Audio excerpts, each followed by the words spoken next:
जय हिंद प्यारे साथियों। आशा करता हूँ कि आप सभी अच्छे होंगे और मन लगा के तो पढ़ाई कर ही रहे होंगे। जैसा कि आप जानते हैं कि एजुकेशन बायर आप सभी के लिए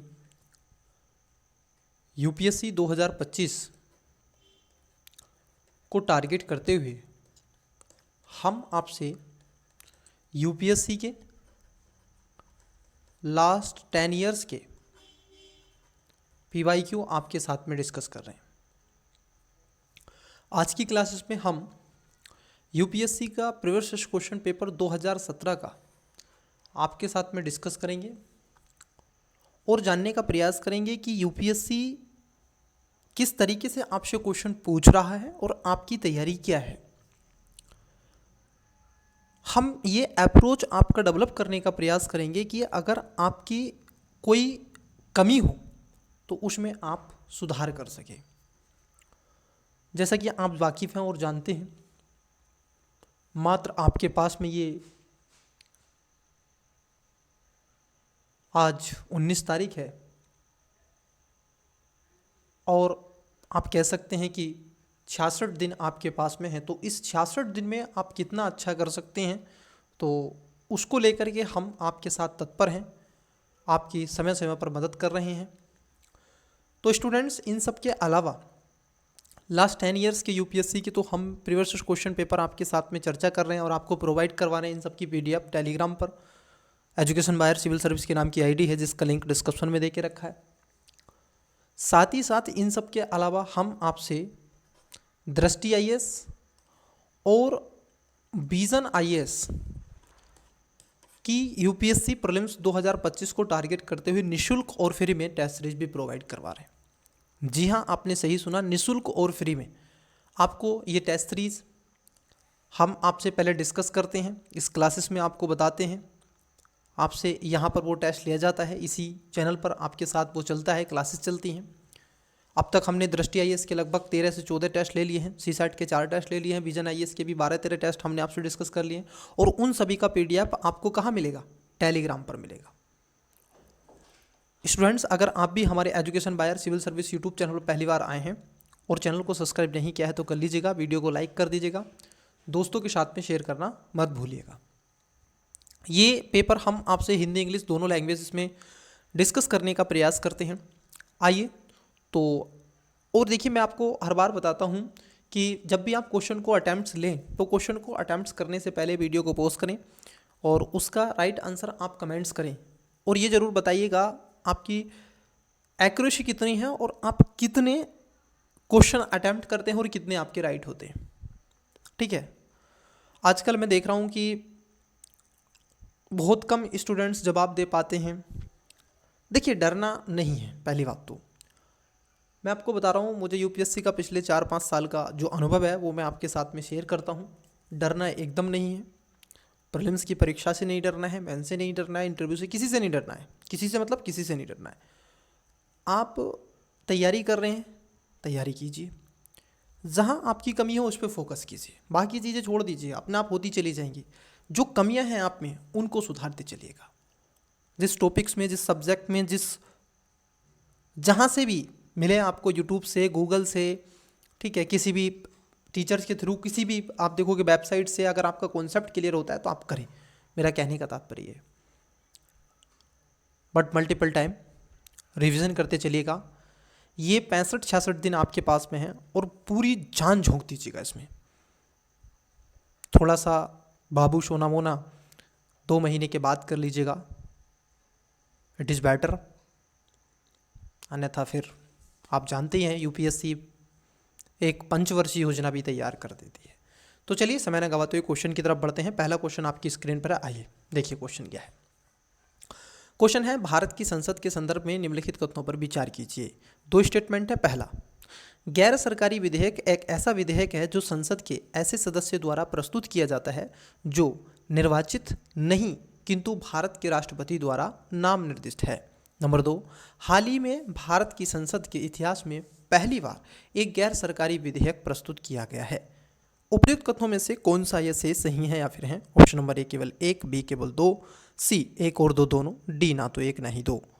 आई होप कि आपने इसका करेक्ट आंसर दिया होगा। देखिए, पहली बात तो ये क्वेश्चन क्या हुआ है आपका रिपीट हुआ है, क्योंकि यही क्वेश्चन अगर आप देखोगे तो 2015 की परीक्षा में और 14 की परीक्षा में आपसे पूछा जा चुका है। आइए देखते हैं, इस कॉन्सेप्ट को समझने का प्रयास करते हैं। देखिए, भारत की संसद के बारे में आपसे पूछा जा रहा है और कह रहे हैं विधेयक। विधेयक जो होते हैं, मतलब कि जिसको इंग्लिश में बिल के नाम से जाना जाता है, ये आपके दो प्रकार के होते हैं। एक होता है आपका गवर्नमेंट बिल, एक होता है आपका नॉन गवर्नमेंट बिल। स्टूडेंट्स, आप देखोगे जो गवर्नमेंट बिल होता है, यह वह बिल होता है जो कैबिनेट जो मेंबर होते हैं, सदस्य होते हैं, कैबिनेट के जो सदस्य होते हैं उनके द्वारा जो लाया जाता है, कैबिनेट मिनिस्टर जिनको कहा जाता है। अगर कोई वो बिल विधेयक लेकर के आएंगे तो वो क्या होगा, वो एक गवर्नमेंट विधेयक होगा या बिल होगा। वहीं आप देखोगे लोकसभा के, चाहे तो वो रूलिंग पार्टी के सदस्य हों या अन्य पार्टी के, मतलब कि विपक्ष दल के हों, अगर उसमें से जो भी कैबिनेट सदस्यों से विपरीत जो भी कोई सदस्य लेकर के आएगा उनसे अलग, चाहे रूलिंग पार्टी का हो या विपक्ष दल का हो, तो वो क्या होगा, नॉन गवर्नमेंटल, आपका क्या होगा, गैर सरकारी विधेयक कहा जाता है। अब उसी पर आपसे पूछ रहा है। देखिए, पहला स्टेटमेंट क्या पूछा था, गैर सरकारी विधेयक ऐसा विधेयक है जो संसद के ऐसे सदस्य द्वारा प्रस्तुत किया जाता है जो निर्वाचित नहीं है। देखो बच्चे, यहाँ पर जरा मुझे बताओ, जो निर्वाचित नहीं है, निर्वाचन का मतलब यहाँ पर है कि जो इलेक्टेड, मतलब कि चुन करके, जिसको हम और आप, लोकसभा का जब चुनाव होता है, जैसे 2024 का हुआ लोकसभा का चुनाव, तो हमने और आपने वोट दिया, जिसका भी वोट है, ठीक है, उसने वोट दिया, और जब उसने वोट दिया तो किसको दिया, अपने सांसद को दिया, तो वो चुन करके जाते हैं। अब मान लीजिए वो एमपी नहीं है, मतलब कि सॉरी, वो कैबिनेट मिनिस्टर नहीं है, ठीक है, उसमें नहीं है वो शामिल, परंतु सरकार में तो है, तो वो विधेयक ला सकते हैं, तो वो गैर सरकारी विधेयक होगा। और ये कह रहे हैं वो नहीं लाएगा जो निर्वाचित होता है, किंतु भारत के राष्ट्रपति द्वारा नाम निर्दिष्ट। देखो, भारत के द्वारा नाम निर्दिष्ट जो मेंबर्स होते हैं, याद रखना स्टूडेंट्स, ये जो मेंबर हैं ये दो तरीके के होते हैं। एक होते थे लोकसभा में और एक होते हैं राज्यसभा में। जो लोकसभा में होते थे, पहले क्या होता था, क्योंकि लोकसभा में आप देखोगे अधिकतम जो सीटें थी वो 552 थी। इसमें दो सदस्य जो आते थे ये एंग्लो इंडियन से आते थे। किससे आते थे, एंग्लो इंडियन से आते थे। परंतु क्या हुआ, तत्कालीन सरकार ने 2019 में एक विधेयक पारित किया, और विधेयक पारित के करने के पश्चात 25 जनवरी, किस कब को, 25 जनवरी 2020 से ये जो एंग्लो इंडियंस होते हैं इनके पद को समाप्त कर दिया। न केवल यह पद लोकसभा में समाप्त हुआ, बल्कि राज्य की विधानसभाओं में, जी हाँ आपने सही सुना, राज्य की जो विधानसभाएं होती हैं बच्चे, जो राज्य की स्टेट की विधानसभाएं, जैसे उत्तर प्रदेश की विधानसभा है, महाराष्ट्र, मध्य प्रदेश, जो भी है, ठीक है, स्टेट है, तो उनकी विधानसभा है, तो उनमें भी क्या होता था, एंग्लो इंडियन का एक सदस्य चुना जाता था। कौन नॉमिनेट करता था इनको, राष्ट्रपति नॉमिनेट किया करते थे। वहीं अगर हम देखें राज्यसभा में, जिसकी मैंने अभी बात की, राज्यसभा में 12 सदस्यों को, कितने सदस्यों को, 12 सदस्यों को जो प्रेसिडेंट्स हैं उनके द्वारा नॉमिनेट किया जाता है। अब ये कला, साहित्य, ठीक है, इत्यादि, खेल, ऐसी संस्कृति, अपने मतलब कि जिस क्षेत्र से चुने जाएंगे उसमें एक विशेषज्ञता रखते होंगे, ठीक है, उन व्यक्तियों को क्या किया जाता है, राज्यसभा में नॉमिनेट किया जाता है प्रेसिडेंट्स के माध्यम से। तो यहाँ पर पहला स्टेटमेंट गलत है। दूसरा कह रहे हैं कि हाल ही में भारत की संसद के इतिहास में पहली बार, देखो यहाँ पर है पहली बार, मतलब कि फर्स्ट ऑफ ऑल स्टूडेंट्स, ऐसा नहीं है कि पहली बार अगर ऐसा हो गैर सरकारी विधेयक, अब तक आप देखोगे 15 से 16 बार भारत की संसद के अंदर जो नॉन गवर्नमेंटल जो बिल है वो आ चुका है, ठीक है। तो यहाँ पर दोनों बातें क्या हो जाएंगी, आपकी गलत हो जाएंगी। सही आपसे पूछा था, right answer option number D हो जाएगा, ना तो एक और ना ही दो। Got it. चलिए नेक्स्ट क्वेश्चन देखिए, आपकी स्क्रीन पर आपको दिख रहा है, ऑप्शंस इसके नीचे। सबसे पहले क्वेश्चन को देखते हैं। चलिए देखिए क्वेश्चन क्या है। क्वेश्चन नंबर 2, ऋग्वेद कालीन आर्यों और सिंधु घाटी के लोगों के सांस्कृतिक के बीच में अंतर संबंध में निम्नलिखित कथनों में से कौन सा सही है। देखो अब यहाँ पर क्वेश्चन को आपसे कंपेयर वाइज स्टडी करके पूछा गया है। पूछ रहे हैं कि ऋग्वेद काल के जब आर्य आए थे उनमें क्या अंतर है, और सिंधु घाटी के जो लोग थे उनकी जो कल्चर है, आर्ट है, उसमें क्या अंतर है। अब यहाँ पर 3 स्टेटमेंट देके रखे हैं। जैसे पहला ये कह रहे हैं ऋग्वेद कालीन आर्य कवच और सिर शस्त्रण मतलब कि हेलमेट का उपयोग करते थे, जबकि सिंधु घाटी सभ्यता के लोग इनके उपयोग का कोई साक्ष्य नहीं मिलता है। बात एकदम सही है।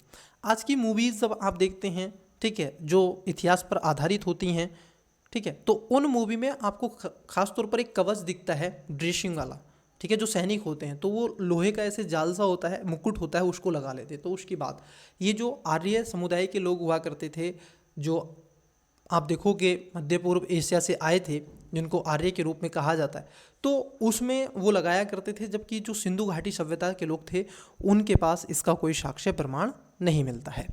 दूसरा स्टेटमेंट है कि ऋग्वैदिक कालीन आर्यों को स्वर्ण, चांदी और ताम्र का ज्ञान था, जबकि सिंधु घाटी के लोगों को केवल ताम्र और लोहे का ज्ञान था। देखिए बच्चे, अगर आप देखें तो जो हड़प्पा सभ्यता हुआ करती थी, आप सभी हिस्ट्री के स्टूडेंट्स रहे हैं और खासकर एंसेंट हिस्ट्री आपने बड़े अच्छे से रिवाइज की है और पढ़ी भी है, तो एंसेंट हिस्ट्री में कहीं भी हड़प्पा सभ्यता आपको लोहा युगीन सभ्यता नहीं है। कैसी युगीन है? कांस्य युगीन सभ्यता है। कैसी युगीन है? कांस्य युगीन सभ्यता है, जहाँ पर तांबा और टीन को मिला करके कांसा बनाया जाता है। तो यहाँ पर क्या हो जाएगा, तो ये न केवल कांसा और टीन तांबे को जानते थे, बल्कि सोने और चांदी को भी जानते थे। परंतु ये लोग लोहे से परिचित नहीं थे। कौन? सिंधु घाटी के लोग। लोहे से कौन परिचित था? जो आर्य थे ये लोहे से परिचित थे। ठीक है, ये लोहे से परिचित थे। तो दूसरा स्टेटमेंट आपका गलत है। तीसरा स्टेटमेंट है कि ऋग्वैदिक कालीन आर्यों ने घोड़ों को पालतू बना लिया था, जबकि इस बात का कोई साक्ष्य नहीं है कि सिंधु घाटी सभ्यता के लोग इस पशु को जानते थे।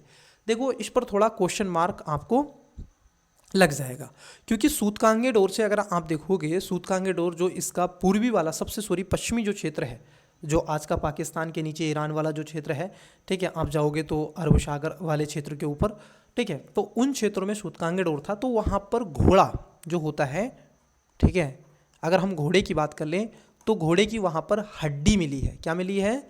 हड्डियाँ वहाँ पर देखने के लिए आपको मिलेंगी, उसकी वहाँ पर हड्डी मिली है। तो ये प्रमाण थोड़ा सा तो है, लेकिन स्पष्ट कोई ऐसा साक्ष्य नहीं आप बता सकते जो इसमें हो। अब देखिए, आपका दूसरा जो स्टेटमेंट है 100% गलत है। ठीक है, आइए जो जहाँ दो है उसको कट कर देंगे। तो देखो बच्चे, क्या हो जाएगा? आंसर बी और आंसर आपका डी नहीं होगा। तीसरा स्टेटमेंट आप देखोगे तो तीसरा स्टेटमेंट आपका सही है कि ये लोग लोहे वगैरह को, घोड़े के परिचित नहीं थे, घोड़े को ये नहीं जानते थे। जैसा कि मैंने आपको बताया कि सूतकांगे डोर से थोड़ी बहुत चर्चा मिलती है, लेकिन यूपीएससी या कोई भी ऐसे ऑथर जितने भी हुए हैं उन्होंने इस चीज़ को नकारा है कि हड़प्पा सभ्यता इसको नहीं परिचित थी, क्योंकि घोड़े को और नहीं जानते थे। केवल एक सींग वाला कुछ एक जानवर था जिसके बारे में आज भी उसका नाम कोई परिचित नहीं कर सकता। ठीक है, तो 1 और 3 इसका राइट आंसर हो जाएगा, option number C. Got it? चलिए नेक्स्ट क्वेश्चन। क्वेश्चन नंबर है 3, आपकी स्क्रीन पर आपको दिख रहा है। देखिए क्वेश्चन नंबर 3 को देखिए। आपको कि सर इसको जूम कर लें। देखिए बच्चे, मैं जूम कर रहा हूँ तो कुछ क्वेश्चन कट जा रहा है, ठीक है, और तो क्वेश्चन कट रहा है तो मैं इसलिए जूम नहीं कर रहा हूँ, तो इसको ज़रा समझिएगा। देखिए क्वेश्चन है, क्वेश्चन नंबर 3, ये कह रहे हैं पूर्व अधिगम की मान्यता स्कीम, मतलब कि री स्किलिंग ऑफ प्रायर लर्निंग की स्कीम का कभी कभी समाचारों में किस संदर्भ में उल्लेख होता है? मतलब कि पूर्व जो अधिगम मान्यता स्कीम है उसको कभी कभी समाचारों में देखने के लिए आपको मिलता है, ऐसा क्यों होता है? अब यहाँ पर 4 ऑप्शन है। ऑप्शन नंबर ए, निर्माण कार्य में लगे कार्यों के पारंपरिक मार्गों से अर्जित कौशल प्रमाणन। बी, दूरस्थ अधिगम कार्यक्रमों के लिए विश्वविद्यालयों में व्यक्तियों को पंजीकृत करना। सी, सार्वजनिक क्षेत्रों के कुछ उपग्रहों में ग्रामीण और नगरीय निर्धन लोगों के लिए कुछ कुशल कार्य आरक्षित करना। राष्ट्रीय कौशल विकास कार्यक्रम के अधीन प्रशिक्षण आर्थियों द्वारा अर्जित कौशल का प्रमाणन। तो आपको इसका करेक्ट आंसर बताना है। इसका राइट आंसर क्या है? चलिए देखिए, जो आपकी रिकग्निशन ऑफ प्लेयर जो लर्निंग स्कीम है, ये खास तौर पर निर्माण कार्य में जो लगे लोग होते हैं उनके पारंपरिक मार्गों को अर्जित और उनको कौशल प्रमाणन करने का प्रयास करना है, ये इसका मूलभूत उद्देश्य था। हालांकि ये करंट अफेयर में रहा था और 2016 में इसको भारत सरकार लेकर के आई थी। ठीक है, चलिए नेक्स्ट क्वेश्चन देखते हैं। नेक्स्ट क्वेश्चन है क्वेश्चन नंबर 4 आपकी स्क्रीन पर। बताइएगा क्वेश्चन नंबर 4 का करेक्ट आंसर क्या है। आप ये भी बताते चलिएगा कि भारत के किस कोने से बैठ करके, ठीक है, किस कोने से आप भारत की ये वीडियो को ऑब्जर्व कर रहे हैं। एजुकेशन बायर फैमिली के सदस्य हैं। देखिए मुझे बड़ी प्रसन्नता होती है, ठीक है, जब आप चैनल को शेयर कर देते हैं, कमेंट्स करते हैं कि सर ये वो सारी चीज़ें आप देखो, आपको जो लगता है ना वो भी बताया करो। ठीक है, अगर आपको कमी लगती है कमी, क्योंकि हमारी टीम उस पर काम करती है और उसको सुधारने का मल्टीपल टाइम प्रयास करती है। मैं जो यहाँ पर आपसे आंसर की डिस्कस कर रहा हूँ बच्चे, ये सब ऑथेंटिक है, ठीक है। हालांकि मेरा नॉलेज भी है अपना, लेकिन ये जो गवर्नमेंट है, ठीक है, यूपीएससी की जो आपकी आंसर की है उसके अनुकूल हम चल रहे हैं। तो इसको कोई भी ऐसा ना समझे कि ये कुछ भी यहाँ पर वकैती कर रहे हैं, नहीं, ऐसा कुछ नहीं है। ये ऑथेंटिक चीज़ें मैं आपके साथ प्रोवाइड करवा रहा हूँ। ये उसी की वेबसाइट से डाउनलोड किया गया पेपर है। पारिस्थितिकी दृष्टिकोण से पूर्वी घाटों और पश्चिमी घाटों के बीच एक अच्छा संपर्क होने के रूप में निम्नलिखित में से किसका महत्व अधिक है? जरा बताइएगा। आपने देखा होगा कि जो आपका पूर्वी घाट है, जब भारत के नक्शे की आप बात करते हैं तो भारत का नक्शा ये देखते हैं। अब यहाँ पर आपको वेस्टर्न घाट मिलता है और यहाँ पर आपको ईस्टर्न घाट मिलता है। तो यहीं पर एक आपको कौन सी पर्वत श्रेणी मिलती है? नीलगिरी की पहाड़ियाँ आपको मिलती हैं। क्या मिलती हैं? नीलगिरी। कुछ की दिमाग में बना? तो नीलगिरी की वो माउंटेन वाला रीजन है, यहाँ पर आपको दोदा बेटा यहीं पर मिलेगा, है कि नहीं। शेषाचलम की पहाड़ियाँ इधर मिल जाएंगी ऊपर, इधर कार्डमम की पहाड़ियाँ नीचे मिल जाएंगी यहाँ। खैर, तो जो नीलगिरी है ये क्या करती है, आप देखोगे पश्चिमी घाट और पूर्वी घाट को एक साथ कनेक्ट करने का प्रयास करती है, यूं इस तरीके से, ठीक है। तो उसी के बारे में पूछा है। ऑप्शन नंबर ए, सत्यमंगलम बाघ आरक्षित क्षेत्र जिसको सत्यमंगलम टाइगर रिजर्व कहते हैं, नल्लामाला वन, नागरहोल राष्ट्रीय उद्यान, और शेषाचलम जिसको जीव मंडल आरक्षित क्षेत्र जिसको शेषाचलम बायोस्फीयर रिजर्व कहते हैं। बताइएगा कौन सा ऐसा क्षेत्र है जो इसको कवर्ड करता है। आई होप कि आपने इसका करेक्ट आंसर दिया होगा। देखिए, इसका राइट आंसर हो जाएगा सत्यमंगलम बाघ आरक्षित जो क्षेत्र है वो खासतौर पर इसी वाले रीजन में है, नीलगिरी वाले क्षेत्र में। तो यहाँ पर क्या करता है, ये एक दूसरे को कनेक्ट करने का प्रयास करता है। तो इसका राइट आंसर हो जाएगा ऑप्शन नंबर ए। आपको कमेंट्स में बताना है बच्चे, आपसे कुछ हम पूछ रहे हैं कमेंट्स में, आपको बताना है कि साउथ इंडिया की, मतलब कि जो दक्षिण भारत है, दक्षिण भारत की सबसे ऊंची चोटी कौन सी है? ठीक है, ये आपको बताना है कमेंट्स में। आपको बताना है कि दक्षिण भारत की सबसे ऊंची चोटी कौन सी है। चलिए नेक्स्ट क्वेश्चन की तरफ बढ़ते हैं। नेक्स्ट क्वेश्चन देखिएगा, आपको टीचिंग स्टाइल कैसा लगता है? तो पर्सनली मेरे लिए भी फीडबैक देते चलिएगा, क्योंकि उससे मेरा थोड़ा सा परिवार में पता चलता है कि सर ऐसा पढ़ा रहे हैं कि नहीं पढ़ा रहे हैं, तो वो भी मेरे लिए थोड़ा बेनिफिट हो जाएगा, तो उस पर भी बताते चलिएगा। क्योंकि मैं जैसे ही ये सीरीज़ आपकी ख़त्म होंगी तो मैं उसके पश्चात मैं आपके साथ में मेंस का ही डिस्कस करूँगा, आंसर राइटिंग विद, उसके साथ साथ आप देखोगे एक सीरीज चलाएंगे, एक पूरा फाउंडेशन निःशुल्क कोर्स हम लेकर के आएंगे जिसमें मैं आपके साथ परिचर्चा करूँगा, ठीक है। पूरे कोर्स आपके साथ में डिस्कस किया जाएगा, आपको कहीं फीस देने की इतनी ज़रूरत है नहीं, बस ऑप्शनल का आप कर लें। अन्यथा मैं सोशलॉजी का ऑप्शन चला दूँगा, लेकिन उसके लिए लगभग आपके 12-13 महीने लगते हैं, 12 महीने, लगभग 1 साल लगता है बच्चे उसको पढ़ने में सोशलॉजी। लेकिन ऐसी पढ़ा दूँगा 8-9 महीने में, ऐसी पढ़ा दूँगा 9 महीने में, मैं गारंटी के साथ कह सकता हूँ आप अच्छा स्कोर कर दोगे सोशलॉजी में।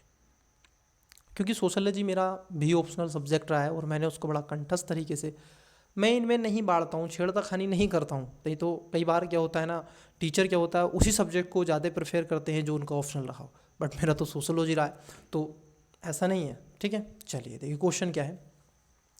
समाज में समानता के होने का एक निहितार्थ यह है कि उसमें, देखो अब जरा समझना, अब यहाँ पर सोशलॉजी का कॉन्सेप्ट भी लग जाएगा। समाज में समानता कब होगी बताओ? समाज में समानता कब होगी? जब आपके विशेष अधिकार ना हो। किसी को बहुत ज़्यादा विशेष अधिकार देखे रखे हों, किसी को बहुत ज़्यादा विशेष अधिकारों से वंचित करके रखा हो। जैसे आप देखोगे जब एंसेंट हिस्ट्री हम बच्चे पढ़ते हैं तो उस समय क्या होता था, भारतीय जो समाज था, अगर आप देखोगे ऋग्वेदिक काल आप पढ़ते हैं, उत्तर वैदिक काल आप पढ़ते हैं, एंसेंट हिस्ट्री आप पढ़ते हैं, तो वहाँ पर क्या है, समाज को 4 वर्गों में बांटा गया, जिसको ब्राह्मण, क्षत्रिय, वैश्य और शूद्र कहते हैं, ठीक है। अब उसमें क्या है, अगर मान लीजिए किसी शूद्र ने कोई कृत्य कर दिया तो उस स्थिति में उसको दंड ज़्यादा दिया जाएगा। जबकि अगर किसी ब्राह्मण ने कोई कृत्य कर दिया तो उसको दंड कम दिया जाएगा, और उसको ये कहते हुए कि यही क्या है, एक तरीके से आप देखोगे न्यायाधीश हैं, मतलब कि इसको रचयिता हैं, तो इनको बहुत ही कम मात्रा में दंड दिया जाएगा। तो वो सारी चीज़ें यहाँ पर होती हैं, ठीक है, वो सारी चीज़ें आपको देखने के लिए मिलेंगी। तो इस चीज़ को ध्यान में रखें। तो यहाँ पर क्या है, विशेष अधिकारों का अभाव, अवरोधों का अभाव, प्रतिस्पर्धा का अभाव, विचारधारा का अभाव। देखो बच्चे, विशेष अधिकार जो हैं, विशेष अधिकार नहीं होने चाहिए और उसमें समाज में समानता देखी जाएगी।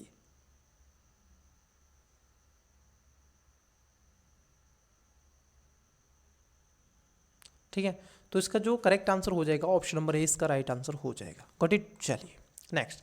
हालांकि ये पॉलिटी से क्वेश्चन था, लेकिन आपकी बेसिकली समझ पर ये क्वेश्चन था। तो कई बार ऐसे भी ऑप्शनल वालों को थोड़ा सा बेनिफिट मिल जाता है, चाहे वो कोई से में भी मिल जाता है, ऐसा नहीं है केवल इसी में ही।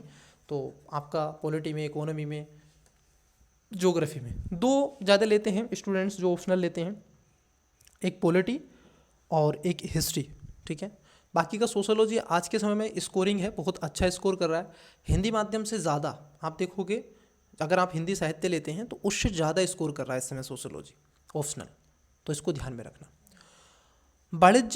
वाणिज्य में प्रमाणित और वनस्पति जात के व्यापारी संबंधी विश्लेषण, ट्रेड आप देखोगे literate, analysis of fauna and flora in इन्फोरिस, मतलब कि टैरिफ के संदर्भ में निम्नलिखित कथनों पर विचार करें।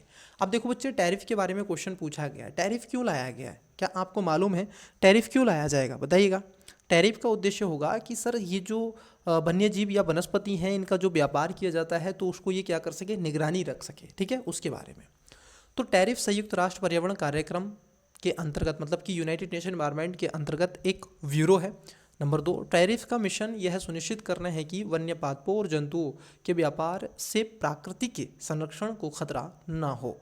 उपयुक्त तथ्यों में से कौन सा या से सही है या फिर है? ऑप्शन नंबर ए केवल एक, बी केवल दो, सी एक और दो दोनों, डी ना तो एक ना ही दो। बताइएगा इसका करेक्ट आंसर क्या हो जाएगा। देखिए, आपने इसका करेक्ट आंसर दिया होगा। बच्चे, अगर हम टैरिफ की बात कर लें तो टैरिफ क्या करता है, ये ट्रेड आप देखोगे रिटेल्स एनालिसिस करने का प्रयास करता है, जिससे पर्यावरण और साथ ही साथ वन्यजीव और जंतुओं को कोई व्यापार से प्राकृतिक रूप को उसको कहीं ना कहीं खतरा ना हो और बल्कि उसका संरक्षण हो सके, उस पर ये काम करता है। तो दूसरा स्टेटमेंट तो सही है, लेकिन पहला स्टेटमेंट गलत है। ये यूएनईपी के तहत नहीं आता है, ये एक स्वायत्त संस्था है। क्या है? एक गैर सरकारी संस्था है, खासतौर पर एक एनजीओ की तरह ये काम करता है।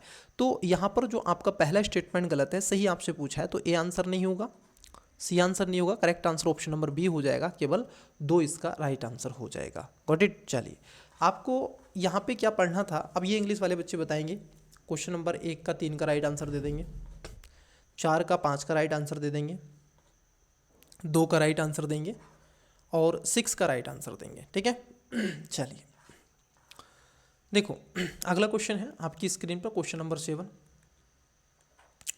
संविधान के 42वें संशोधन द्वारा निम्नलिखित में से कौन सा सिद्धांत राज्य की नीति के निर्देशक तत्वों में जोड़ा गया था? मैंने आपको बताया कि चाहे वो देखो 2016 में भी यहाँ से देखो 2014, 15, 16, 17, क्योंकि अब तक हमने 16 तक आपसे पेपर डिस्कस कर लिए और ये 17 का पेपर है। तो देख रहे हो आप, जो आपका डीपीएसबी है कितना इंपॉर्टेंट है, कितना इंपॉर्टेंट से बताइए। आप ही देखिएगा, मैं नहीं कह रहा हूँ, यूपीएससी खुद पूछ रहा आपसे कि डीपीएसपी आप पढ़ के आए। संविधान का भाग नंबर 4 पढ़ा है कि नहीं? आर्टिकल 36 से 51 पढ़ा है कि नहीं? राज्य की नीति निर्देशक, जिसको DPSP direct state principle of policy कहा जाता है, और खासतौर पर ये स्टेट को दिए गए, नागरिकों को नहीं।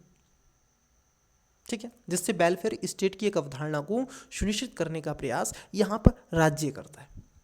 और उसी में पूछा गया है 42वां जो संविधान 42nd कॉन्स्टिट्यूशन अमेंडमेंट 1976 में जो हुआ था, उसके लेकर के प्रावधान है कि कौन से जोड़े गए थे। पहला, पुरुषों और स्त्री दोनों के लिए समान कार्य के लिए समान वेतन मिलना चाहिए।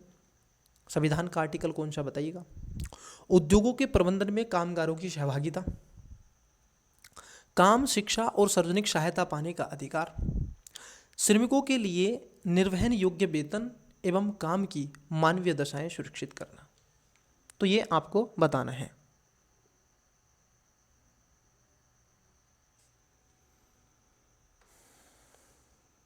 बताइए इसका करेक्ट आंसर क्या है।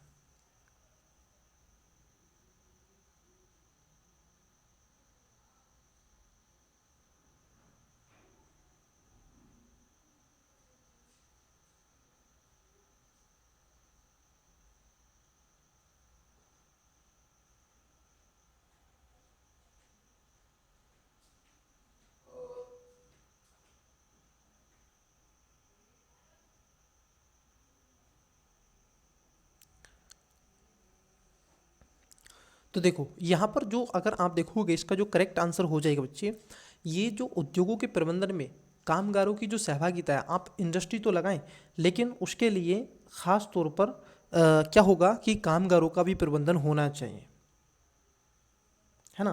तो यहाँ पर जो हो जाएगा इसका करेक्ट आंसर हो जाएगा ऑप्शन नंबर बी। तो देखो डीपीएसपी कितना इम्पोर्टेंट्स है, कितना ज़रूरी है कि नहीं।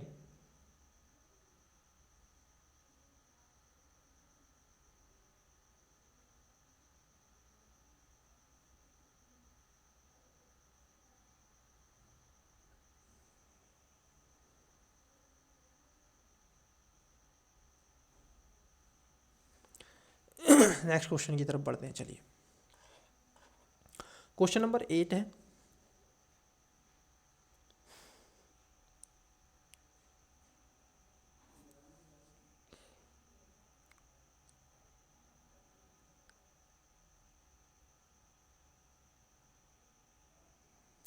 चलिए देखिए क्वेश्चन नंबर 8 को पढ़ें।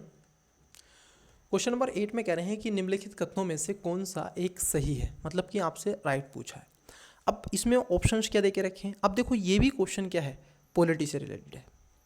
पहला, अधिकार नागरिकों के विरुद्ध राज्य के दावे हैं। डायरेक्ट फंडामेंटल राइट से ये क्वेश्चन पूछा गया है कि नहीं। तो अधिकार नागरिकों के विरुद्ध राज्य के दावे हैं।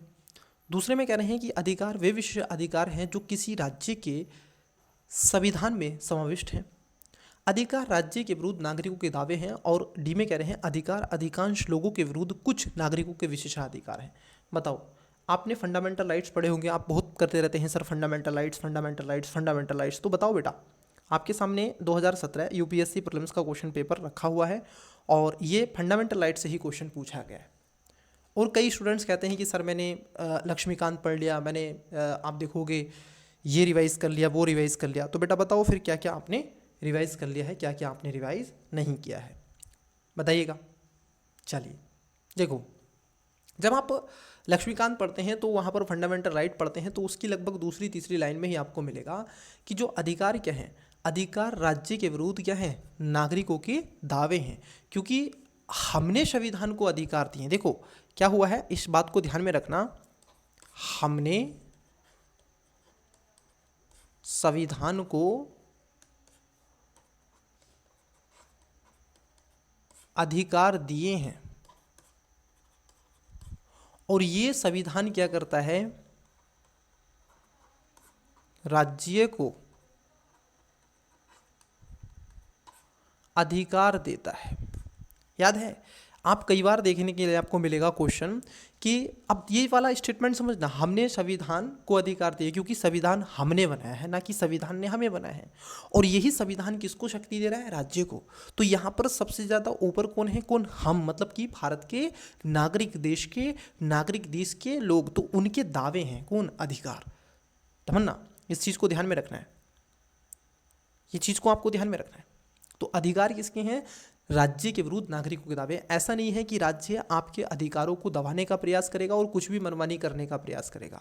आपने समझा है ना, जब आप बेसिकली कॉन्सेप्ट पढ़ते हैं, आपका फाउंडेशन जब कोर्स होता है तो उसमें आपको पढ़ाया जाता है, समझाया जाता है बच्चे कि राज्य की जो प्रकृति कैसी होती है, शासन किसका होना चाहिए, जनता का, जनता के लिए, जनता के द्वारा शासन होता है ना। शासन की जो प्रकृति आप पढ़ते हैं तो वही है यहाँ पे, ठीक है। तो इसका राइट आंसर हो जाएगा option number C. Question number 9 आपकी स्क्रीन पर है, बताइएगा क्वेश्चन नंबर 9, ठीक है। निम्नलिखित में से कौन विश्व के देशों के लिए सार्वभौम लैंगिक अंतराल सूचकांक ग्लोबल जेंडर गैप इंडेक्स का श्रेणीकरण प्रदान करता है। देखो बच्चे, ये क्वेश्चन आपको 2016 में मिला था, 2014 में, 2017 में, 2019 में, 2021 में और आई थिंक 2023 में भी यहाँ से क्वेश्चन बना है।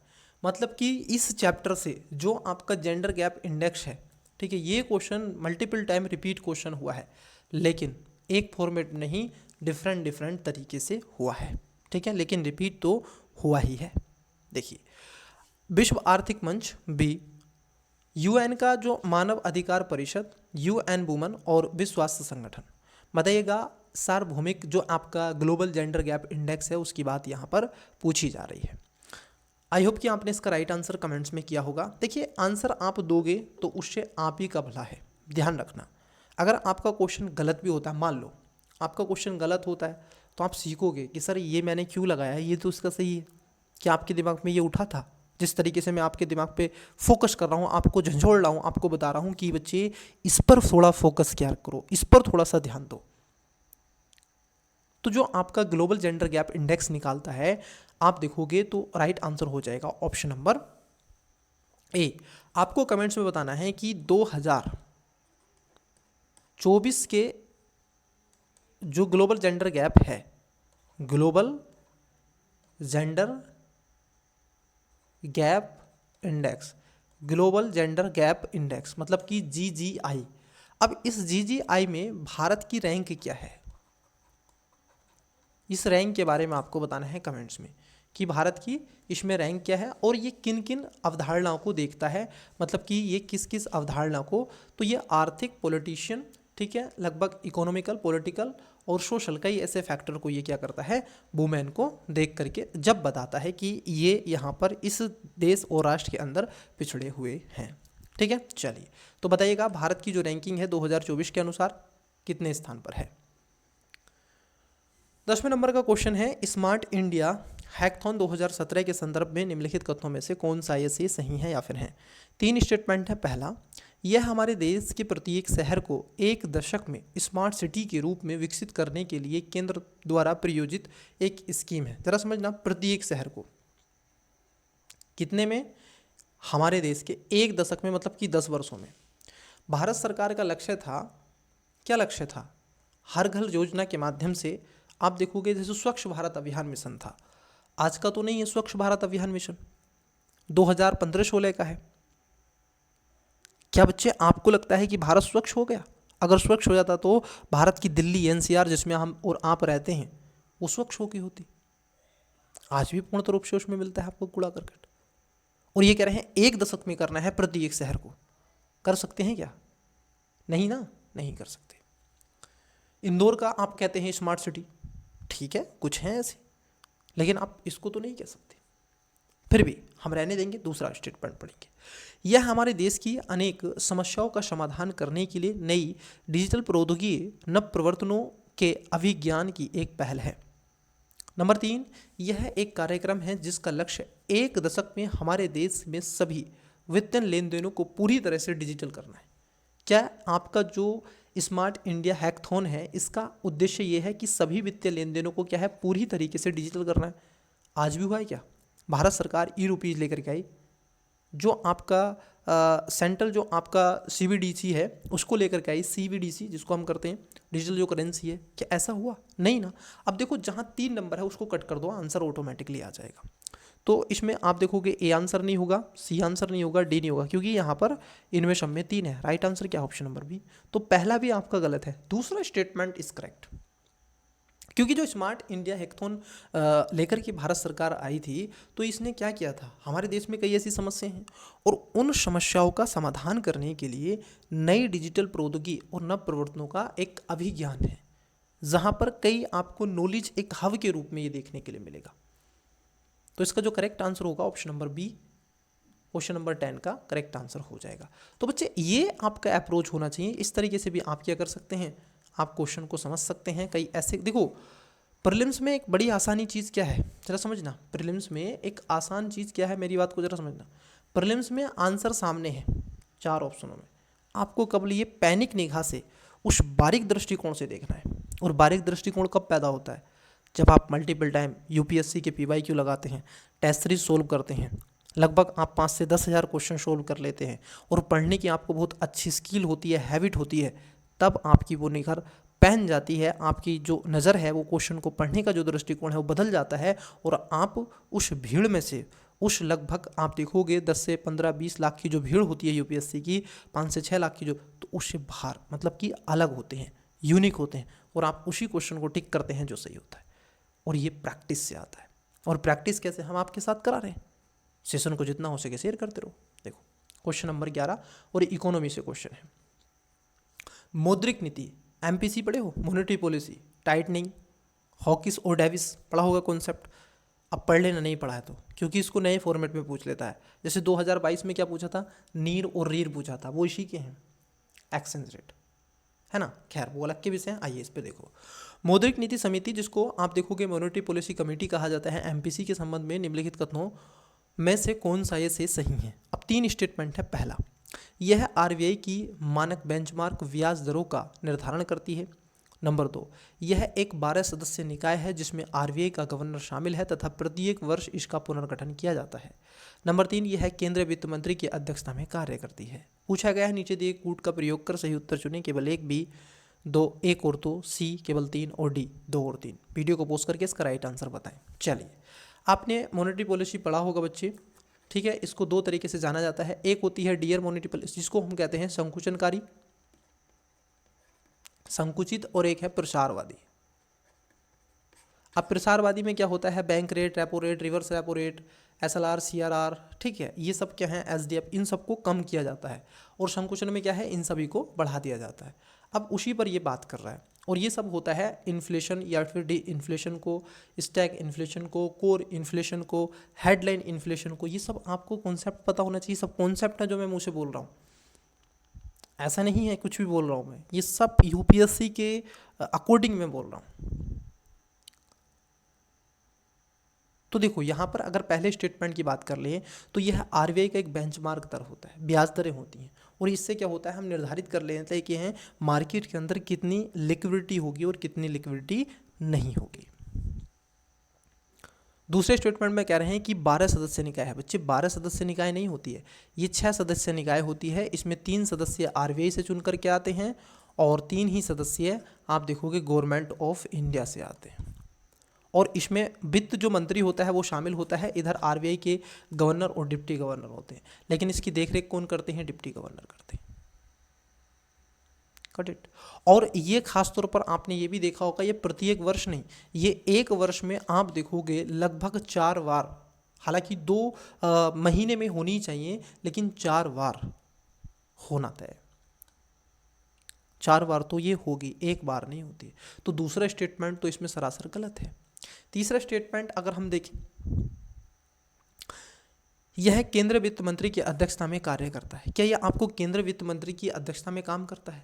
ये जो काम करता है इसमें केंद्रीय वित्त मंत्री खास तौर पर, मैंने आपको बताया जब 3 सदस्य होते हैं तो जो आपका मेंबर इधर से चुन करके आता है गवर्नमेंट की तरफ से, तो वहाँ से पार्टिसिपेट करता है, लेकिन जो काम करता है ये आरबीआई के गवर्नर की अध्यक्षता में।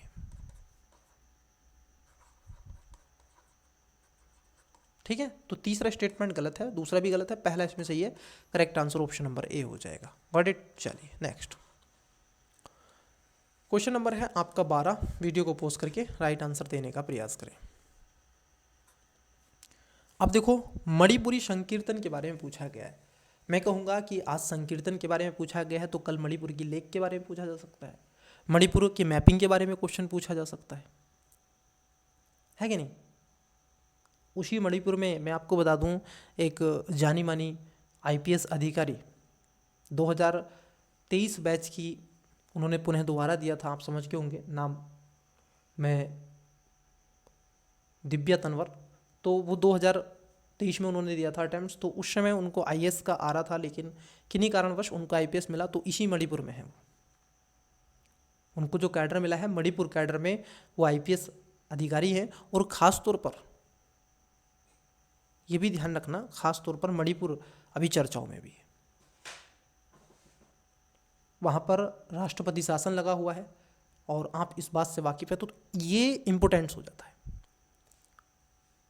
और लास्ट दिनों में आपने देखा होगा वो सुलगती आग मणिपुर की पूरी दुनिया देखती है, आज भी वो तस्वीरें यूट्यूब पर अवेलेबल हैं, आप चाहे तो देख सकते हैं। तो क्वेश्चन वहीं पर है, मणिपुरी जो आपका संकीर्तन है उसके संदर्भ में क्वेश्चन पूछा गया है। पहला, यह गीत और नृत्य का प्रदर्शन है। दूसरा, केवल करताल सिंबल ही एक मात्र वाद्य यंत्र है जो इस प्रदर्शन में प्रयुक्त होता है। केवल करताल एकमात्र, double double extreme word, question की लिमिट देखो क्रॉस करती है। यह भगवान कृष्ण के जीवन और लीलाओं को वर्णित करने के लिए प्रदर्शित किया गया। आपको बताना है कौन सा ये से सही है। ए 1 और 2 3, बी केवल 1 और 3, सी केवल 2 और 3, डी केवल 1। बताओ करेक्ट आंसर क्या है। ठोको स्टूडेंट्स, ठोको, आंसर जितना हो सके ठोको, दबा के ठोको। अब देखो जहाँ यहाँ पर दूसरा जो स्टेटमेंट है इसमें ना केवल करताल बल्कि इन सब के अलावा आप देखोगे ढोलक और भी कई ऐसे जो वाद्य यंत्र हैं वो इसके अंदर शामिल होते हैं। ठीक है, तो पहला सही है, तीसरा सही है, दूसरा गलत है। आंसर ए नहीं होगा, आंसर सी नहीं होगा, correct answer option number B. ठीक है, केवल 1 और 3। नेक्स्ट, तो आपसे देखो यहाँ से क्वेश्चन पूछे जाते हैं, आपसे यहाँ से क्वेश्चन पूछे जाते हैं, तो ये वाला पोर्शन आर्ट एंड कल्चर का आपका तैयार होना चाहिए। जैसे इस बार जो चर्चाओं में रहा है, जैसे थांगटा, कई ऐसे जो मार्शल आर्ट है वो चर्चाओं में रहे हैं। क्या रहे हैं? Martial art. मार्शल आर्ट इनको पढ़िएगा, मार्शल आर्ट जो प्रमुख चर्चाओं में रहे। इन सब के अलावा जो आपकी शास्त्रीय भाषा है, ठीक है, शास्त्रीय जो भाषा है इसको भी पढ़िएगा। 10 हैं, कितनी हुई हैं? 10 हो गई हैं, अभी 5 को मिला है फिर से, तो ये पूछा जाएगा। मैं बता रहा हूँ ये क्वेश्चन ऐसे आएगा। मार्शल आर्ट और इनको आवश्यक रूप से पढ़ें, ये क्वेश्चन आएगा। इन दो में से आपको एक न एक क्वेश्चन मिलेगा, चाहे तो आप देख लेना। देखिए नेक्स्ट क्वेश्चन है आपका, निम्नलिखित में से कौन ब्रिटिश शासन के दौरान भारत में रैयतवाड़ी बंदोबस्त के प्रावधान किए जाने से संबंधित थे? आपको याद होगा ब्रिटिश औपनिवेशिक शासन काल ने अपनी ज़रूरतों को, राजस्व को पूरा करने के लिए, भारत में भारतीयों का शोषण करने के लिए और भारत की जो पारंपरिक कृषि पद्धति थी उसमें परिवर्तन लाने के लिए और ख़ासतौर पर उत्पादन क्षमता को बढ़ा करके परंपरागत फसलों की जगह नकदी फसलों का उत्पादन करने के लिए और अपनी ज़रूरतों को पूरा करने के लिए उन्होंने एग्रीकल्चर रिफॉर्म किए थे। और सबसे पहले आप पढ़ते हैं जमींदारी, जिसको रैयतवाड़ी व्यवस्था भी कहा जाता है। फिर उसको मालवाड़ी व्यवस्था, जमींदारी व्यवस्था, रैयतवाड़ी व्यवस्था, मालवाड़ी व्यवस्था आप पढ़े होंगे। 1820 में स्टार्ट हुई थी रैयतवाड़ी व्यवस्था। और ये रैयतवाड़ी व्यवस्था भारत के आप देखोगे कई प्रमुख क्षेत्रों में ये आपको मिलेगी। ये उड़ीसा के क्षेत्र में थी, महाराष्ट्र के क्षेत्र में थी और ख़ास तौर पर मद्रास के क्षेत्र में थी। क्योंकि जमींदारी व्यवस्था तो केवल और केवल आपको कहाँ मिलेगी? पश्चिम बंगाल के क्षेत्र में, बंगाल के क्षेत्र में, उस बंगाल के भूभाग पर। और ख़ास तौर पर जो मालवाड़ी व्यवस्था थी वो आपको कहाँ मिलेगी? नॉर्थ ईस्ट में, पश्चिमी उत्तर प्रदेश, हरियाणा, पंजाब के क्षेत्र में, दिल्ली वाले रीजन में। तो इन क्षेत्रों में इन्होंने लगाया था। अब ये पूछा किसके बारे में है? रैयतवाड़ी व्यवस्था। तो इस समय क्या था, अब सबसे बड़े जमींदारों से बड़े जो जमींदार थे वो खुद स्वयं रैयत थे, स्वयं सरकार बन गई थी।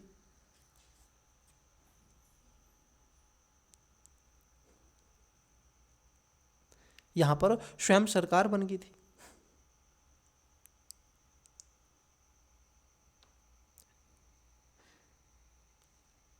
ठीक।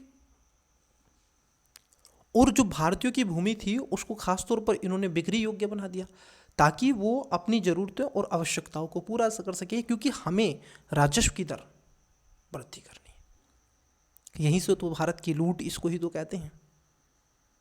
तो यहाँ पर कौन थे? तो लॉर्ड कॉर्नवालिस थे क्या? नहीं, कॉर्नवालिस ने ये रैयतवाड़ी व्यवस्था नहीं, उन्होंने जमींदारी व्यवस्था को शुरू किया था।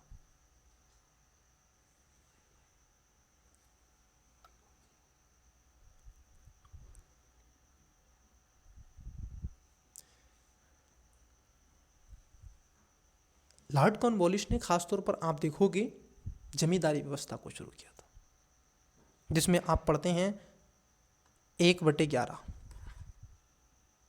10/11 आप पढ़ते हैं भाग, जो इसका कर राजस्व की दर थी। तो यहाँ पर आप देखोगे तो पहला गलत है। अब देखो जैसे पहला गलत हुआ, आंसर ए नहीं, बी नहीं और डी नहीं, right answer option number C. तो यहाँ पर अलेक्जेंडर और कैप्टन रीड भी इनको कहा जाता है, थॉमस मुनरो, ये दोनों इसमें शामिल थे।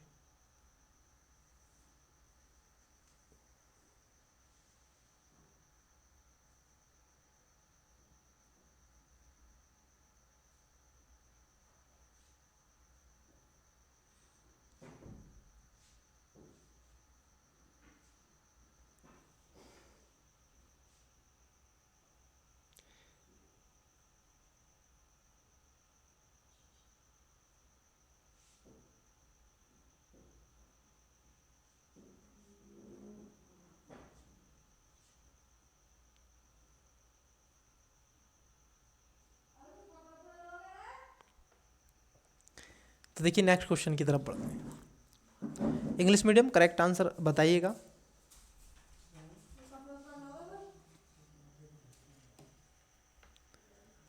7 नंबर क्वेश्चन है, 11 नंबर क्वेश्चन है, 8 नंबर क्वेश्चन है, 12 नंबर क्वेश्चन है, 9 नंबर क्वेश्चन है, 10 नंबर और 13 नंबर का क्वेश्चन है।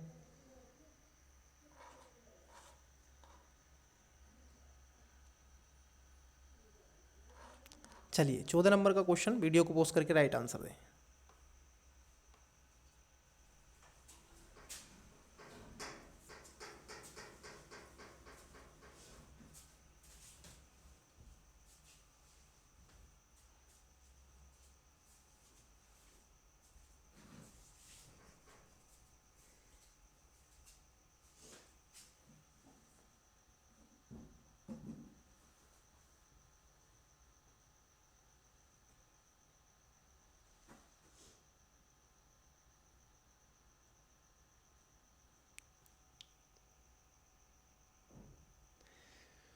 देखिए क्वेश्चन क्या है। क्वेश्चन है आपका, प्रदूषण की समस्याओं का समाधान करने के संदर्भ में जैव उपचारण मतलब कि बायो रेमिडिएशन तकनीकी के कौन सा सही है। अब इसके क्या क्या लाभ हो सकते हैं, तो उसके बारे में क्वेश्चन आपसे पूछा जा रहा है, बताइएगा। यहाँ पर 3 स्टेटमेंट है। पहला क्वेश्चन जो स्टेटमेंट है,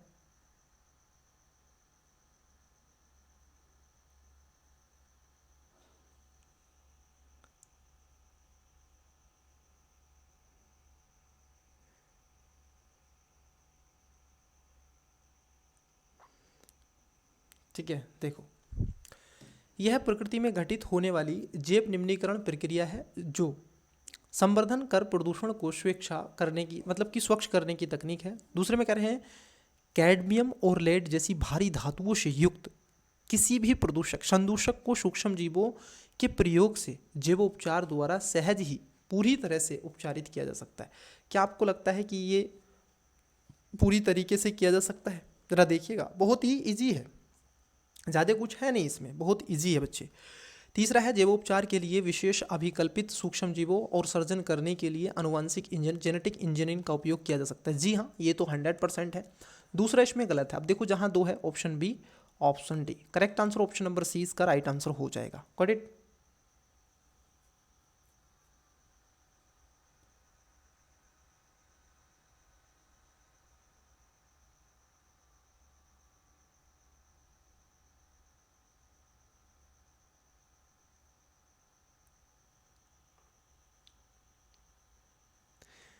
ठीक है, तो इसको ध्यान में रखना, इसका राइट आंसर हो जाएगा option number C. Next question number है आपका 15। देखिए 1929 का व्यापार विवाद अधिनियम जो ट्रेड आपका डिस्प्यूट एक्ट निम्नलिखित में से किसका उपबंध करता है?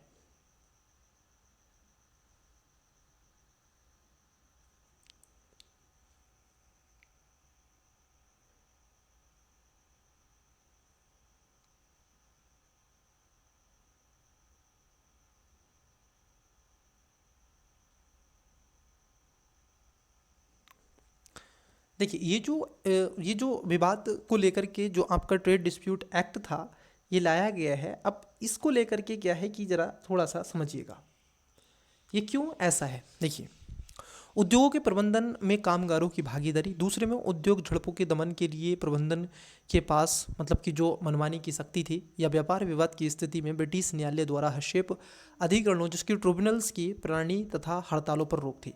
तो स्टूडेंट्स ये तत्कालीन उस समय एक बहुत बड़ी समस्या घर कर रही थी, क्योंकि ब्रिटिश औपनिवेशिक शासनकाल था। तो आप सभी वाकिफ़ होंगे और आप सभी इस बात से तो जानते ही होंगे, क्योंकि जैसे कि आप मॉडर्न हिस्ट्री के स्टूडेंट्स हैं, भारत के लोग सबसे पहले बहिष्कृत की आप देखोगे स्कीम लेकर, जो धरना प्रदर्शन करते थे तो स्वदेशी को अपनाते थे और विदेशी को उसका बहिष्कार करते थे, चाहे वो शराब की दुकानें हों, विदेशी कपड़ा हों, उनके खाद्यान्न की वस्तुएं हों, वगैरह वगैरह। ठीक है, तो ये सारी चीज़ें आपको देखने के लिए मिलती हैं। तो ये खासतौर पर क्या था, अधिकरणों मतलब कि ट्रिब्यूनल की प्रणाली तथा हड़तालों पर रोक लगाने का प्रयास करती थी, इसलिए इसको लाया गया है।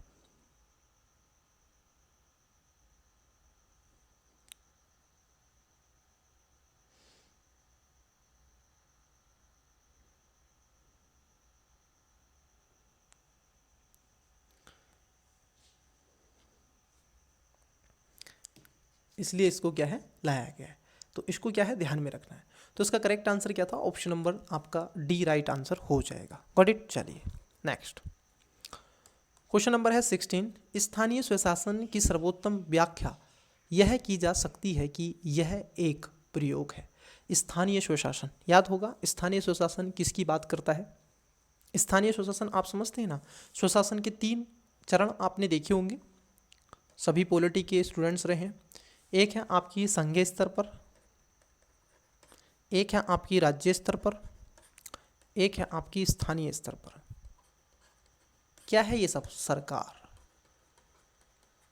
संघीय स्तर पर आपको देश का प्रधानमंत्री मिलता है, और संघीय स्तर पर आपको देश का प्रधानमंत्री मिलता है, और राज्य स्तर पर मुख्यमंत्री, और स्थानीय स्तर पर आपको मिलता है ग्राम प्रधान। अब ये जो ग्राम प्रधान है ना, अब देखो जैसे उत्तर प्रदेश में इनको ग्राम प्रधान कहा जाता है, राजस्थान में सरपंच कहा जाता है, और जो आपका बिहार है वहाँ पर मुखिया के नाम से जाना जाता है। तो इनको भी अलग अलग नामों से जाना जाता है। तो क्यों स्वशासन जो लाया गया स्थानीय स्तर पर, वो क्या था, वो खासतौर पर लोकतांत्रिक विकेंद्रीकरण। आप देखोगे ये क्यों लाया गया, पंचायती राज और स्थानीय, आप देखोगे नगर पालिका जिसको नगर निगम। तो ये क्यों आया, 243 आपने पढ़ा होगा संविधान का, ठीक है, आर्टिकल आपने पढ़ा होगा 243 का, ZD उस तरीके से। और इन सब के अलावा आपने जो शेड्यूल है वो भी पढ़ा होगा, है कि नहीं। शेड्यूल नंबर 11 हो, 12 हो, जो आपका 73वां और 74वां संविधान संशोधन 1992 में किया गया, वो सारी चीज़ें आपने पढ़ी होंगी। तो पंचायत के बारे में कहने का तात्पर्य है, तो लोकतंत्र का इसने क्या किया था, विकेंद्रीकरण किया था। संघवाद का नहीं, प्रशासनिक प्रयोजन जो प्रत्यायोजन का नहीं, प्रत्यक्ष लोकतंत्र का नहीं। भारत में कैसा लोकतंत्र है, ध्यान रखना, ये प्रत्यक्ष नहीं अप्रत्यक्ष लोकतंत्र है। लोकतांत्रिक विकेंद्रीकरण मतलब कि जो लोकतंत्र है उसका विकेंद्रीकरण करो, उसको केंद्र में नहीं बल्कि विकेंद्र शक्तियों का क्या करना है, अन्य जगह तक भी लेकर के जाना है, और ये यही काम करता है। ठीक है, स्थानीय लेवल पर आपको ले जाता है ये। ठीक है, चलिए नेक्स्ट क्वेश्चन है आपका 17 नंबर। क्वेश्चन क्या है, आपको स्क्रीन पर विजिबल हो रहा है। निम्नलिखित कथनों पर विचार कीजिए। अब देखो ये भी पॉलिटी से क्वेश्चन है, बहुत ही अच्छा और बेहतरीन क्वेश्चन है। इसका राइट आंसर क्या करें, आप कमेंट्स बॉक्स में आवश्यक रूप से दें, दीजिएगा इसका कमेंट। ठीक है, राइट आंसर दें बच्चे, क्या करें, इसका करेक्ट आंसर दें। ये कह रहे हैं भारत के संविधान के संदर्भ में राज्य की नीति के निर्देशक। देखो दूसरा क्वेश्चन किससे है, DPSP से। इसी 2017 में DPSP से 2 क्वेश्चन अब तक मैं आपको दिखा चुका हूं, एक क्वेश्चन पहले था, एक क्वेश्चन ये। क्या कह रहे हैं, विधायिका के कृत्यों पर निर्बंधन करते हैं। क्या DPSP विधायिका जो है उसके कार्यों पर कोई ऐसा निर्बंधन करते हैं या फिर उस पर रोक लगाते हैं। DPSP कहीं आपने पढ़ा है, ऐसा कुछ होता है क्या। कार्यपालिका के कृत्यों पर निर्बंधन करते हैं, क्या कार्यपालिका जो है उसके कार्यपालिका के कृत्यों पर निर्बंधन करते हैं, ऐसा पढ़ा है आपने। तो बताना है कौन सा ये से सही है, केवल एक, बी केवल 2, सी 1 और 2 दोनों, डी ना तो एक नहीं तो।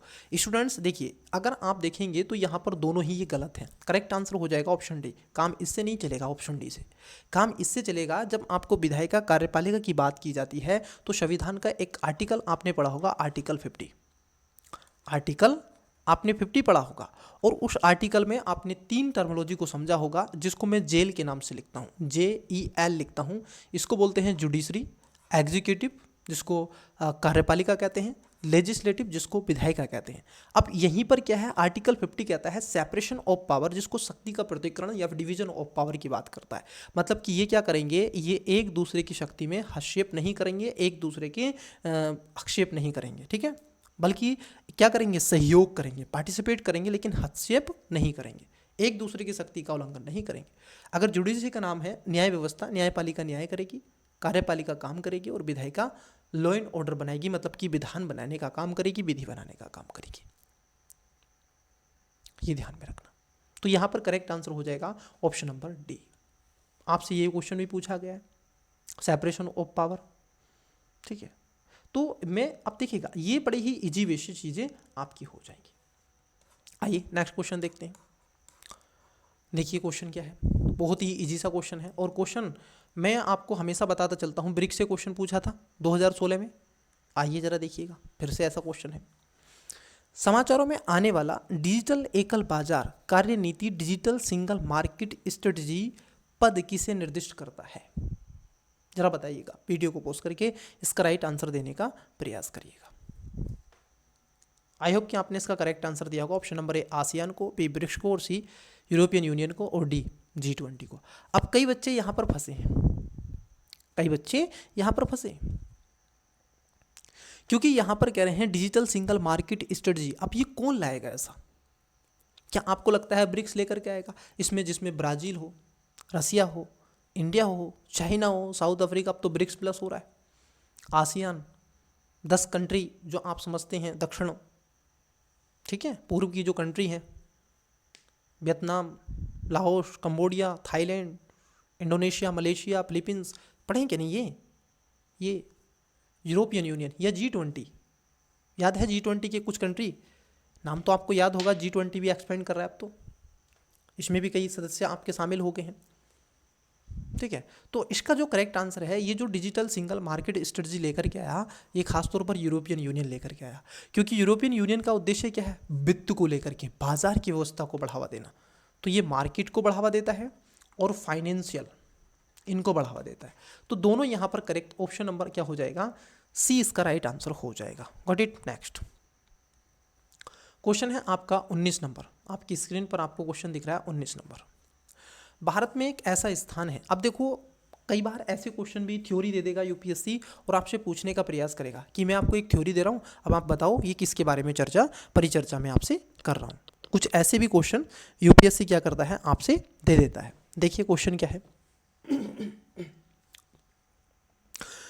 भारत में एक ऐसा स्थान है जहां यदि आप समुद्र किनारे खड़े होकर समुद्र का अवलोकन करें तो आप पाएंगे कि दिन में 2 बार समुद्र जल तट से कुछ किलोमीटर पीछे की ओर चला जाता है और फिर तट पर वापस आ जाता है। मतलब कि कहानी ये किसकी बता रहे हैं, यूपीएससी ने ज्वार भाटा की आपको कहानी बता दी। और जब जल पीछे हटा होता है तब आप वास्तव में समुद्र तल पर चल सकते हैं। यह अनूठी घटना कहाँ देखी जाती है? मतलब कि यह घटना भारत में ही आपको मिलती है, परंतु कहाँ मिलती है? ऑप्शन नंबर ए कहाँ पर मिलती है? Option number A Bhavnagar, B Bhumipattanam में, और सी चांदीपुर में, और डी नागमपट्टनम में। बहुत ही इजी सा क्वेश्चन है, कोई भी इसका राइट आंसर दे देगा, खटाक से मारिएगा इसका राइट आंसर देके। चलिए, ये आपको एक स्थान मिलता है जहाँ पर उड़ीसा का एक स्थान है जिसको बोलते हैं भावनगर में। तो जो भावनगर है बच्चे, ये आपको कहाँ पे मिलता है? ओडिशा में मिलता है। और यहीं पर आपको क्या है, जब आप कभी जाएं ओडिशा में, या फिर जो भी स्टूडेंट्स उड़ीसा के होंगे उस वाले, ठीक है, पूर्वी तट के उड़ीसा और आंध्र प्रदेश, तो उस क्षेत्र में आपको देखने के मिलेगा कि वहाँ पे ज्वार भाटे के चलते कई किलोमीटर, लगभग 3-4 किलोमीटर तक पानी अंदर चला जाता है, ठीक है। अब जरा बताइएगा, 3-4 किलोमीटर तो पानी अंदर चला गया, और जो पानी से वो ढका हुआ रीजन है, अब आप उस पर चल पा रहे हैं, वहाँ पर आप देख पा रहे हैं, और फिर पानी उधर से आ जाता है। तो ये ज्वार भाटा के कारण होता है, ऐसा नहीं है कि पानी सूख गया, समुद्र का सूखता नहीं है। ज्वार भाटे जो लहरें होती हैं, तो ये 2-3 किलोमीटर तक आगे तक ले जाती है लहरें, पटहार जिसको बोलते हैं। जाइएगा कभी ओशन पर तो आपको सारे दृष्टिकोण मिल जाएंगे। चलिए नेक्स्ट क्वेश्चन, ठीक है। चलिए नेक्स्ट क्वेश्चन, क्वेश्चन है आपका 20 नंबर। बेनामी संपत्ति लेन देन का निषेध अधिनियम 1988, मतलब कि पीवीपीटी अधिनियम के संदर्भ में निम्नलिखित कथनों पर विचार करें। अब यहाँ पर 3 स्टेटमेंट है। पहला, किसी संपत्ति का लेन देन बेनामी लेन देन नहीं समझा जाएगा यदि संपत्ति का मालिक उस लेन देन के बारे में अवगत नहीं है। नंबर 2, बेनामी पाई गई संपत्तियां सरकार द्वारा जब्त किए जाने के लिए उत्तरदायी होंगी। तीसरे में कह रहे हैं यह अधिनियम 5 जांच के लिए 3 प्राधिकारियों का उपलब्ध करता है, किंतु यह किसी अपीलीय क्रियाविधि का उपबंध नहीं करता है। बताना क्या है सही, केवल 1, बी केवल 2, सी 1 और 2 दोनों, डी 2 और 3। बताइएगा इसका राइट आंसर क्या है। बहुत ही अच्छा क्वेश्चन है, मैं कहूँगा ऐसे क्वेश्चन यूपीएससी को पूछे जाने चाहिए, क्योंकि ऐसे क्वेश्चन से कई बार आपकी कानून के प्रति और ख़ास तौर पर, क्योंकि कल को आपको कानून में ही आना है, तो ये ऐसे क्वेश्चन आपसे पूछे जाएं, क्योंकि ये सिविल मामला है, तो सिविल मामले कई बार आपके सामने आते हैं। तो बताइएगा इसका राइट आंसर क्या है। चलिए, आपने इसका करेक्ट आंसर दिया होगा। देखो, अगर बेनामी संपत्ति की बात कर लें, जो लेन देन निषेध अधिनियम 1988 का लाया गया था, इसका खासतौर पर आप देखोगे ये उद्देश्य नहीं था कि अगर मान लीजिए कोई संपत्ति ऐसी पाएगी तो उसको सरकार जब्त कर लेगी और वह सरकार के क्या करेंगे सॉरी वो खासतौर पर इसलिए लाया गया था, जब बेनामी संपत्ति ऐसी है, अगर मान लीजिए किसी की नहीं है और संपत्ति सरकार के द्वारा अगर जब्त कर ली जाएगी तो किसके प्रति है, तो वो खासतौर पर सरकार की होगी, ना कि किसी और की, क्योंकि बेनामी है, इलीगल तरीके से मान लीजिए आपने की हो, तो उस कंडीशन में क्या होगा, आप उसको पूर्ण रूप से कर रहे हैं। तो यहाँ पर पहला गलत है कि किसी संपत्ति का लेन देन बेनामी लेन देन नहीं समझा जाएगा यदि संपत्ति का मालिक उस लेन देन के बारे में अवगत ना हो। ये गलत है। दूसरा इसमें सही है, तीसरा भी गलत है। पूछा सही, 20 का राइट आंसर हो जाएगा। Got it. चलिए नेक्स्ट, अच्छे क्वेश्चन है, इंग्लिश मीडियम। बताइएगा बेटा करेक्ट आंसर क्या है। क्वेश्चन नंबर 14, 18,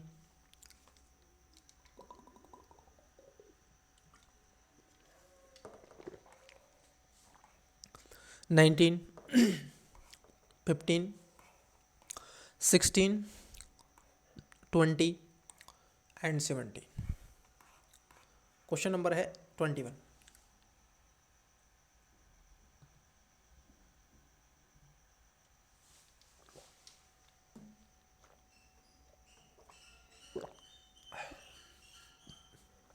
देखिए 21 क्वेश्चन है आपका, कुछ कारणों बस यदि तितलियां, अब देखो तितलियों पर क्वेश्चन क्या है, 2016 में आया था कि नहीं तितलियों पे क्वेश्चन, बताओ किस राज्य की इसको राजकीय तितली घोषित किया गया है। महाराष्ट्र। आया था कि नहीं 2016 में।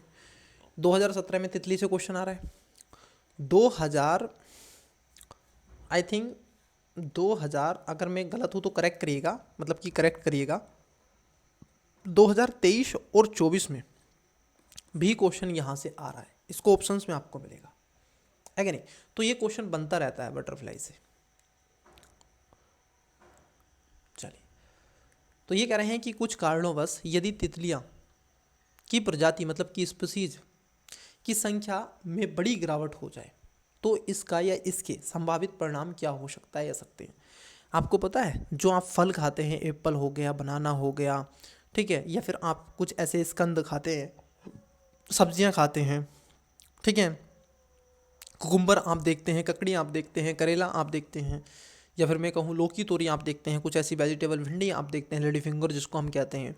इन सब के साथ साथ आप देखोगे फल पपाया हो गया, बनाना हो गया, एप्पल हो गया, बहुत सारे ऐसे, ठीक है, ऑरेंज हो गया। तो जब आप ये कहाँ से आते हैं, पेड़ पौधों से आते हैं, ठीक है, बेल से आते हैं, वाटरमेलोन हो गया, खरबूजा तरबूजा जो भी है, ये सारी चीज़ें, इन पर फूल खिलता है। और ये फूल कौन खिलवाता है और किसके लिए खिलता है? ये जो तितलियां होती हैं, ये जो भोरे होते हैं, मधुमक्खी होती है, क्या करवाती हैं? ये पोलिनेशन करवाती हैं, मतलब कि उसको उसके शुक्राणु को उसके अंडाणुओं में कन्वर्ट करने का प्रयास करते हैं। अगर मान लीजिए ये ना हो तो पूरी जो आपकी फूड चेन है ना, डिस्टर्ब हो जाएगी। और यदि फूड चेन डिस्टर्ब हुई तो आप डिस्टर्ब हो जाएंगे महोदय, आपके लिए बहुत बड़ी चुनौती है। फिर आपको रसीले फल, चुसीले फल देखने के लिए मिलेंगे। चुसीले फल का मतलब यहाँ पर मैंगो है, ठीक है। तो यहाँ पर ये क्या होगा, इससे उसके बारे में पूछा गया है कि कुछ पौधों के परागण पर प्रतिकूल प्रभाव पड़ सकता है। बिल्कुल परागण नहीं होगा, फिर परागण नहीं होगा, कम होगा, बहुत कम होगा। दूसरा, कुछ कृषि पौधों में कवकीय संक्रमण प्रचंड रूप से बढ़ सकता है, मतलब कि जो कवक है, फंजाई है, उसकी जो मात्रा है वो बढ़ सकती है। क्या ऐसा है? तीसरे में कह रहे हैं इसके कारण वरों, मकड़ियों और पक्षियों की कुछ प्रजातियों की संविष्टि में गिरावट हो सकती है। देखो बच्चे, अगर आप देखेंगे जो पहला स्टेटमेंट है तो इससे ये तो 100% होगा कि इससे कुछ पौधों के परागण में प्रतिकूल प्रभाव पड़ सकता है। दूसरा गलत है कि कुछ जो आपके कृषि पौधे होते हैं उसमें कवकीय संक्रमण प्रचंड रूप से बढ़ सकता है। कैसे? प्रचंड रूप से, बहुत ही तीव्र गति से और बहुत अधिक मात्रा में। ये गलत है। लेकिन जब इनकी संख्या में गिरावट हो जाए, कमी हो जाए, तो मकड़ियाँ, पक्षियों की कुछ ऐसी प्रजातियाँ समावेश रूप से गिरावट हो जाएंगी और यहाँ तक कि विलुप्त होने की कगार पर पहुँच जाएंगी। और फिर IUCN की रेड डाटा बुक आपने पढ़ा होगा, उसमें क्राइटिकली इंडेंजर, ठीक है, क्राइटिकली इंडेंजर, वनरेनेबल, और आप देखोगे इंडेंजर, आपने ये भी पढ़ा होगा, और लीस्ट कंसर्न, ये भी आपने पढ़ा होगा। इन सब में आपको उनकी स्थिति देखने के लिए मिलेगी। तो यहाँ पर दूसरा जो स्टेटमेंट है बच्चे वो आपका गलत है।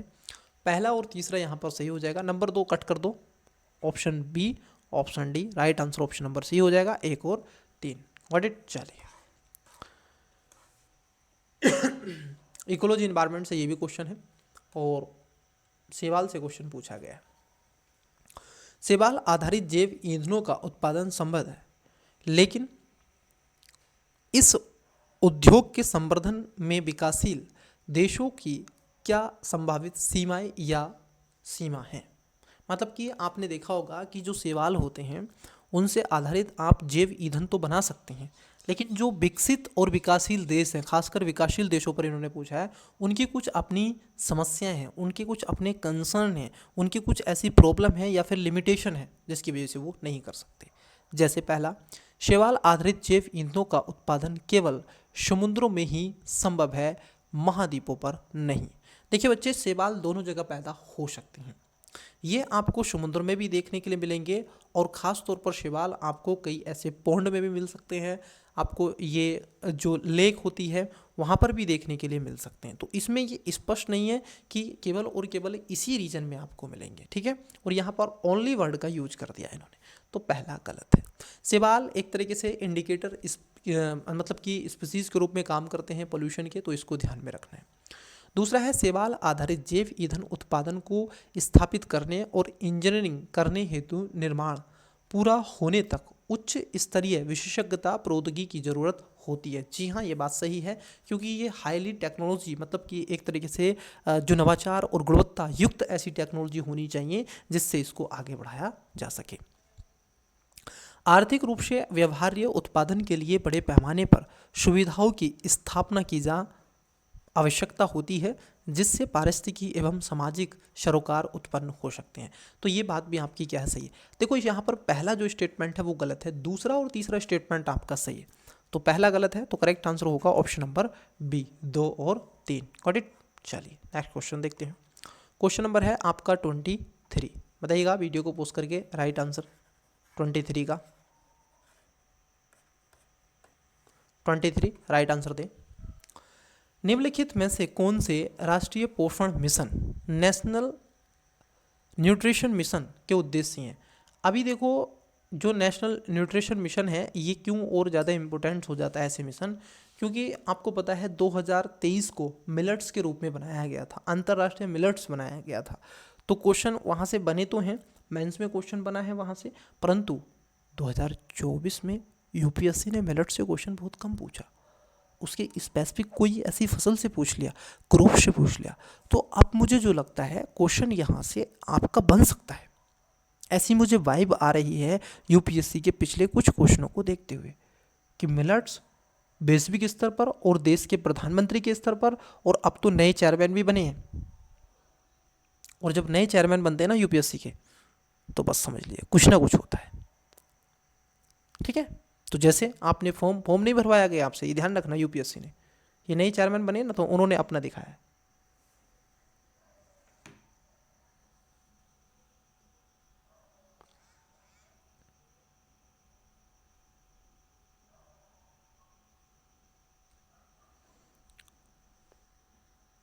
तो बताओ इसके बारे में।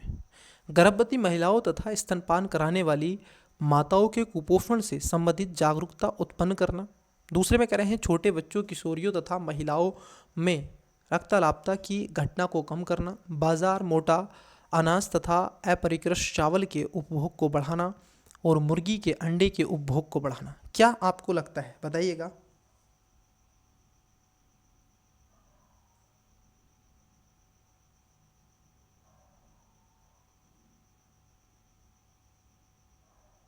बताइएगा, देखिए बच्चे, करेक्ट आंसर बताइएगा।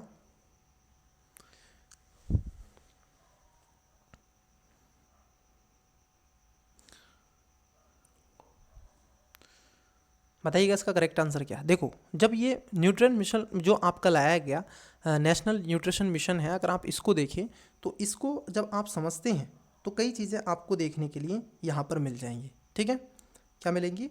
कई चीज़ें आपको यहाँ पर देखने के लिए मिलेंगी बच्चे।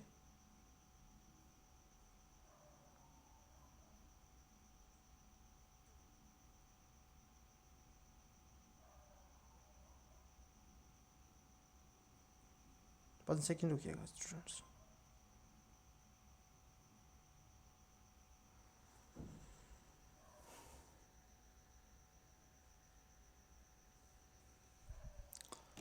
देखो, अब ये लाया गया तो इसका उद्देश्य क्या है, इसके उद्देश्य क्या क्या हो सकते हैं ना, यही तो पूछ रहे हैं आपसे।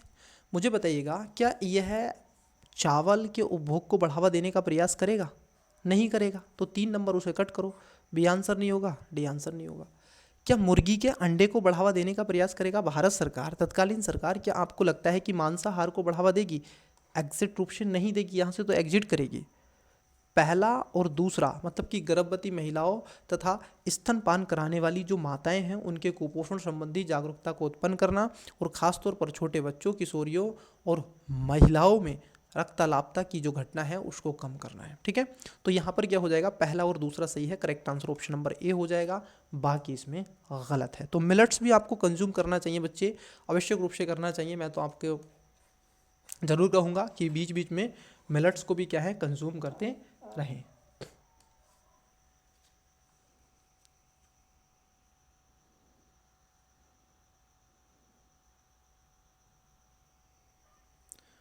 चलिए क्वेश्चन नंबर 24 का राइट आंसर दें आप। ठीक है, क्वेश्चन नंबर 24 का करेक्ट आंसर दें बच्चे, और क्वेश्चन नंबर 25 का राइट आंसर दें। आज की क्लासेस में मैं इतना ही रहने देता हूँ। ठीक है, मिलता हूँ इसके पार्ट नंबर 2 पे।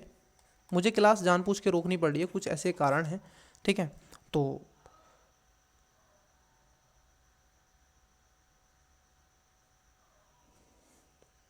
चलिए आज की क्लास में नहीं रहने देते हैं, रिवीजन करते चलिएगा। मिलता हूँ इसके पार्ट नंबर 2 में। बाकी के जो 75 क्वेश्चन है मैं इसके नेक्स्ट पार्ट में आपसे कवर करूँगा।